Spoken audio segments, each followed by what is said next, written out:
Love these emojis. I figured it out. Y'all, we have a week and a half until Thanksgiving break. And then after Thanksgiving break, we have like how many weeks until Christmas break? Does anybody know the gap in between? Maybe like 2 weeks, maybe 3. So just keep in mind that the semester is basically like about to wrap up because there's going to be just like a lot of breaks in between. And so if you can get ahead, then you can just chill out on Thanksgiving break, chill out during Christmas break and be done. Like you can get done early in the course. If you submit extra assignments every day, eventually you'll finish the course. And if you get all the way through unit 5, you're going to be done with the course. You don't have to do any more work at all. So just keep in mind, now is the time to push forward. If you are behind, if you're failing, don't stress, but start submitting extra assignments every day and start coming in to ask for help because you're going to get busy and I'm going to get busy. It's better for you to come in now than for you to come in later to ask for help. Okay. So go ahead and do that. And I have a YouTube channel, by the way. I don't know if I've sent this out recently, but any sort of a difficult lesson is probably on my YouTube channel. So here's the link in the chat if you want to click on that link and subscribe or just like have that link for my YouTube channel. That way you can just get help anytime you need help. So yeah, that's my little shout out there. We are going to need our periodic tables today. So go ahead and click and download, especially the black and white version right here. If you have not done that, you're going to need that today. So everybody take a second and either pull up a physical or a digital periodic table if you don't have one yet. Or if you don't have one, then download this one right now. And you're just going to need to look at it while we do class today. So give me a thumbs up or tell me you've got it once you have a periodic table, either digital or physical in front of you. Okay, Trayson's got it. Awesome. All right. 4 people have got it so far. Heaven's got it. Okay, y'all got your periodic table. Look at that.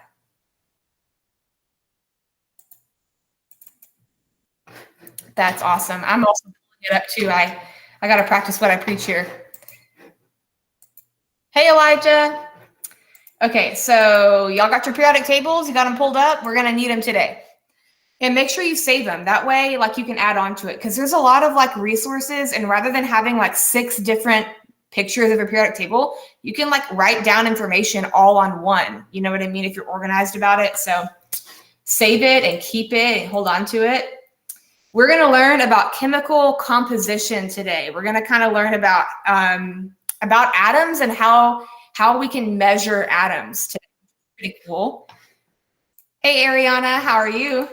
So this is what we talked about last week. We talked about chemical reactions and about what we think of when we think of the word chemical reactions and how there are literally thousands of reactions happening in your body right now to keep you alive. There are thousands of cascades of very complex reactions that we still don't know how they work. And they're happening all the time around you. And they're also just happening like in your day-to-day life. Chemical reactions happen all the time. And we are going to learn how to kind of look at chemical reactions. Chemical reactions happen when things restructure. So I like to think of Legos. So you could have like Lego A and Lego B, and then you can combine them together and make a bond, right? And that is a chemical reaction. Anytime you're changing the bonds or changing the structure of something, it's called a chemical reaction. And the things on the left-hand side are called the reactants. Does anybody know what the things on the right-hand side are called?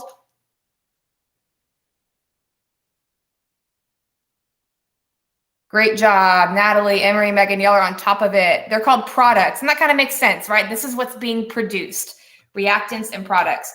We learned about kind of what these chemical reactions mean. We learned about balancing them so that the same number of each element is on both sides, right? And so when you put a big number in front, it's called something. This big number is called a coefficient, right? And that just simply means that you have 2 sets of it. You see how there are 2 HFs right here now? That's literally all that it means. When you see a number in front, like a big number, it's saying I have 2 sets of it, or I have 3 sets of it. And so that's all that that number means. You don't need to be freaked out by it. And then this little subscript right here, These little subscripts just tell you how many of that element there are, right? So H2 and F2 make 2HF. Yeah, so those are called subscripts, and these are called on here, these are called coefficients. Awesome. Okay, we're gonna practice real quick. Go ahead and click on this Jamboard link. I'll also share it in the chat if you want, and I'm gonna have y'all help me out on editing this, okay? So let's see who can get to some of these first. So for AL, put your answer here on how many ALs there are in this atom.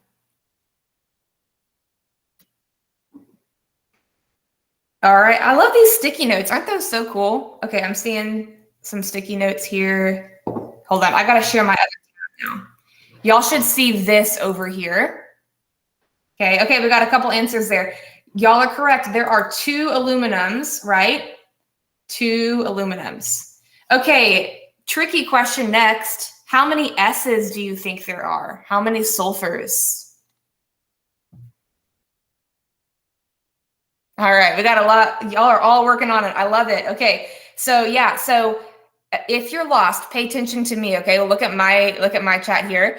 So there is 1 sulfur here, but this 3 multiplies to everything in the parentheses, just like in math. It kind of reminds me of like a FOIL in math. So that 3 multiplies out, and 3 times 1 is 3, right? And then y'all already got on the oxygens. There are 12 oxygens because 4 times 3 is 12. Great job. Okay, let's see if we want to do, if I want y'all to do the next one next. Okay, now, yeah, go over to the next slide. Go over to slide 2 and see if you can work this out on slide 2 here. Y'all are on top of it. So that 2 in front needs to multiply out to everything, okay? So there will be 2 times 2 or 4 aluminums, right? And then there are 3 sulfurs here, and then that 3 multiplies times that 2. Look, somebody's even doing the arrows for me. Thank you, Emery, for doing that. So there would be actually 6 sulfurs, okay? So we're gonna erase these. These are good. There are 3, and then it multiplies times that 2. So that would make 6. And same with the oxygen. There would be 12 and then times 2, right? So everything gets multiplied times that 2. Does that kind of make sense to y'all? Y'all can put it in the chat if that makes sense, or if you're like, I'm confused, I don't understand what you're doing.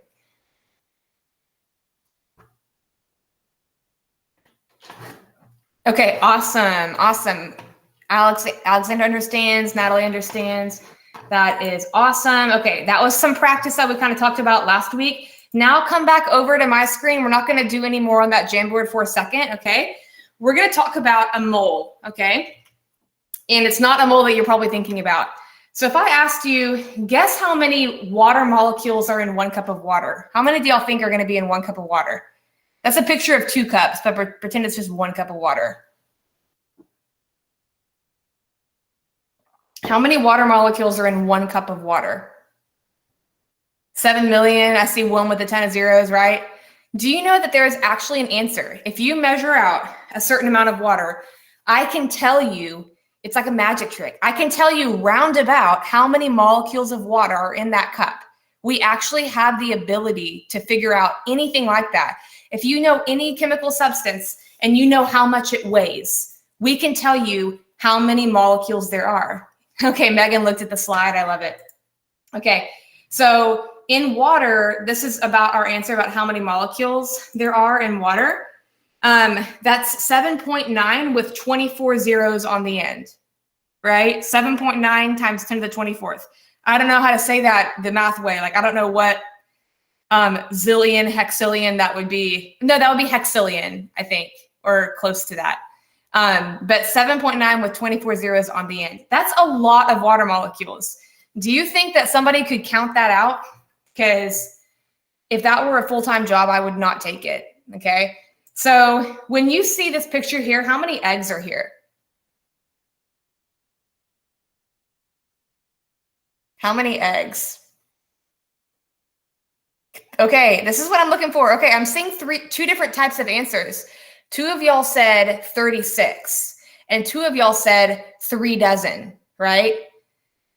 So that's the same thing, right? 3 dozen is the same as 36. So why would you use the word 3 dozen? What would be the benefit of that? Like, why even use the word dozen instead of saying 12?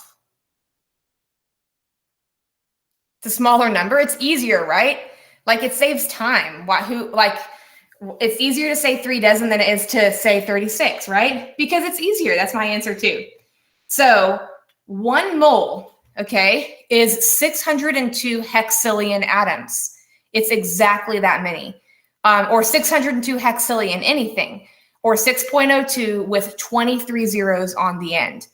So if 1 mole is 602 hexillion, what do you think 2 moles would be? How many atoms would be in 2 moles? A lot, but we can actually decide. Okay, 1 dozen is 12, so 2 dozen is 24, right? So if 1 mole is 602 hexillion or 6.02, 2 moles would just be double that, right? 12.04, right? So a mole is just like the word dozen. It just means a certain amount. You could have a mole of people or a mole of planets or whatever, but it would be an insane amount. It's a huge number, right? A mole is just a quantity, just like a dozen, okay? Molar mass tells you how many grams it takes to have 1 mole, okay? This is really cool if you follow with me, okay? Beneath every element on the periodic table, do you see those numbers? What numbers are beneath carbon here? 12.011. That tells you how much it weighs to have 1 mole. So if you have carbon, like if you have a graphite pencil or a diamond, which would be awesome if you have a diamond, that's what carbon is, right? You could go weigh out 12 grams of carbon. And if you weighed out 12.011 grams, you would have exactly 1 mole, right? So just like 12 eggs is a dozen, and I looked it up online, a dozen is like about 681 grams for eggs, right? So if you weigh out 681 grams, you probably have about a dozen, right? Just like 12 eggs is a dozen, and a dozen can weigh a certain amount for the eggs. If you have 1 mole of carbon, it's going to weigh about 12 grams. So guess what? Rather than having to count out each atom, all I have to do is weigh it.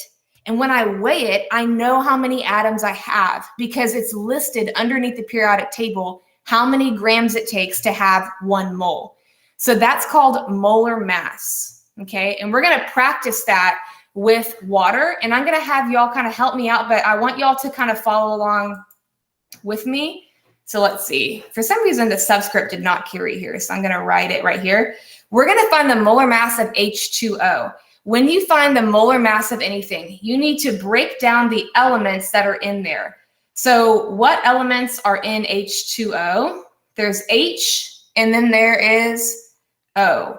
And yes, Natalie, I definitely can put the link in the chat here. Here you go. How many H's do I have? 2 H's, okay? And how many O's do I have? 1, right? So I'm going to put that there. I'm going to multiply it, and then I'm going to go to my periodic table, and I'm going to look up their molar mass. So y'all look on your periodic table or look here and tell me, what is the molar mass of hydrogen? Awesome. Everybody see the molar mass of hydrogen? It is the number below hydrogen. Okay, I want to make sure that y'all all can see that. You're processing that. Okay, now y'all look at, I'm not going to show it on my screen. Y'all go to your periodic table and tell me what the molar mass of oxygen is. Oh, look, somebody's working for me. I love that. What's the molar mass of oxygen? 15.999. So let's round that to 16. I like that you did that. 16 is fine. And so now we need to just multiply this top part.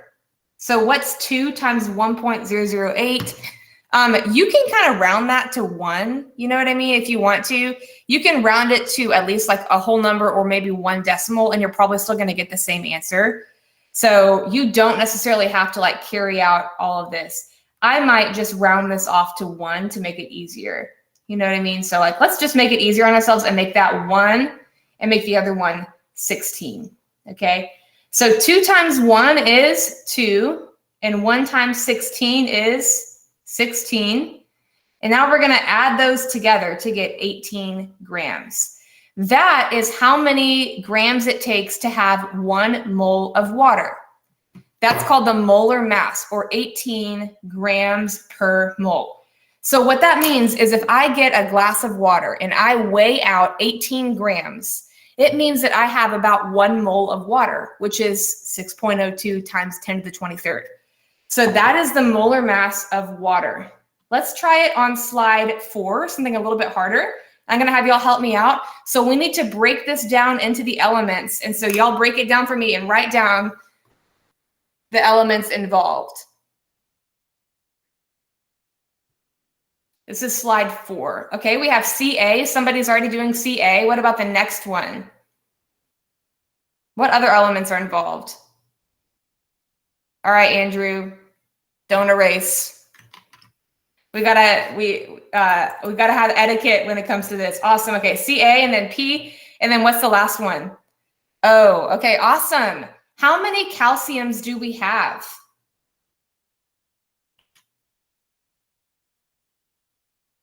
How many calciums do we have? 3. Okay. How many phosphoruses do we have?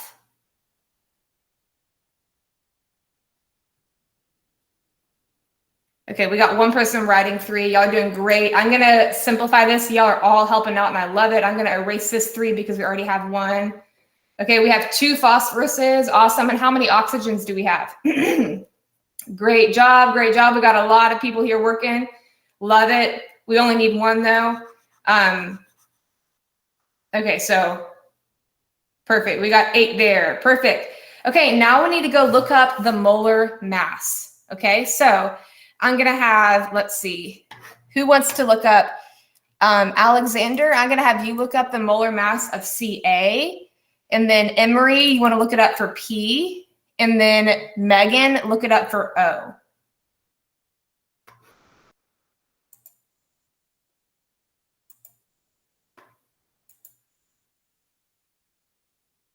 And y'all can put that in. Awesome. We got 1 for phosphorus here. Great.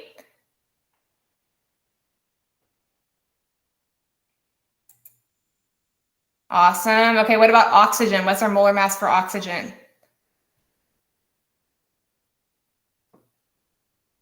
Great job.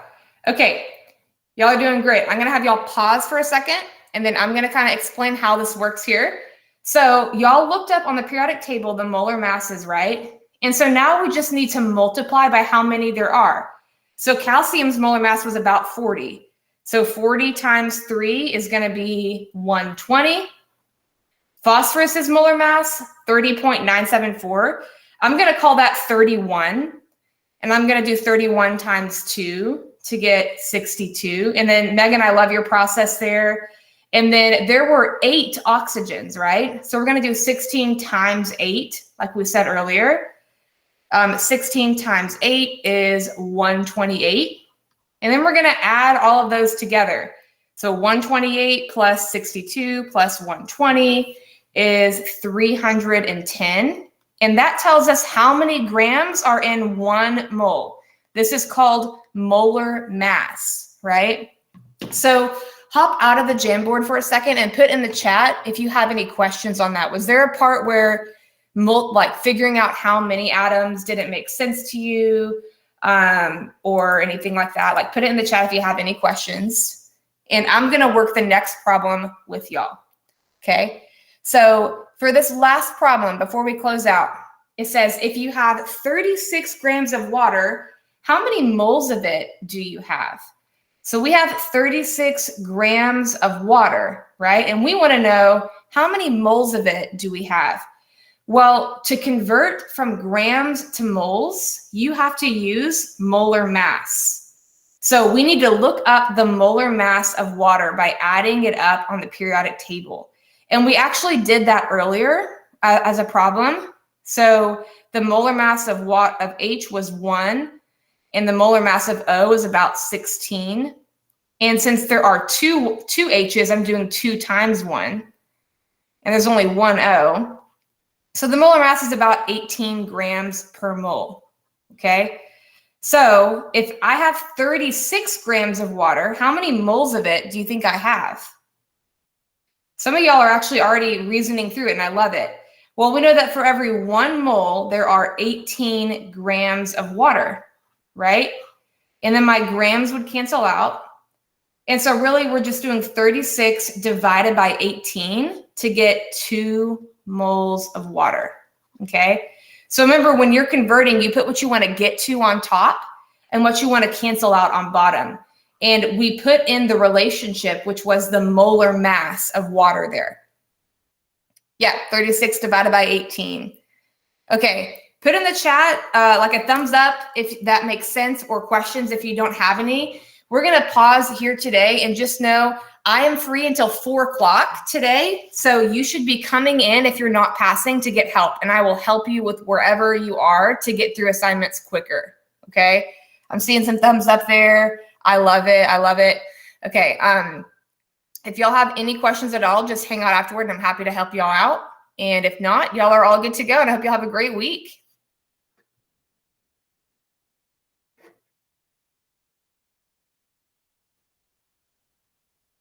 Bye, Megan. Thanks y'all for helping out.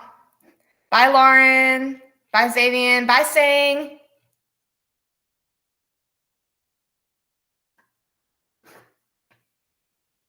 Bye, Elijah. Y'all have a great day.